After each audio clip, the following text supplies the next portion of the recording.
స్వచిత్తం ఎప్పటికీ కూడా దేవుని చిత్తాన్ని నెరవేర్చలేదు. నీ స్వచిత్తము కొంతకాలం నీకు ఇష్టముగా ఉన్నా కానీ అది నాశనానికి వెళ్ళిపోతూ ఉంటుంది. అదే దేవుని చిత్తము కొంచెము కష్టముగా ఉన్నా కానీ అది తుదకు శాశ్వతమైనటువంటి దేవుని కృప నీకు ఇస్తూ ఉంటుంది. Praise Lord. హల్లెలూయా. ఏదైనా తోటలో ఆదాము హవ్వ స్వచిత్తం చేశారు.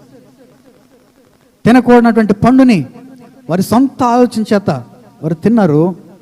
ఈ లోకానికి పాపాన్ని తెచ్చారు. ఈరోజు దైవ జనాంగమా, నీ స్వంత చిత్తం మీద ఆశపడి ఆలోచన చేసి నువ్వు వెళ్తూ ఉన్నావేమో ఒకసారి జాగ్రత్త. ఈ యొక్క చిన్న కుమారుడు స్వచిత్తము ద్వారా తండ్రి ఇంటి నుంచి బయటికి రావాలని ఆశ కలిగి ఉన్నాడు. తన జీవితంలో ఆయన చిత్తం గెలవాలి, ఆయన చిత్తం జరగాలి, నేనేదనుకుంటే జరగాలి అన్న ఒక ధోరణిలో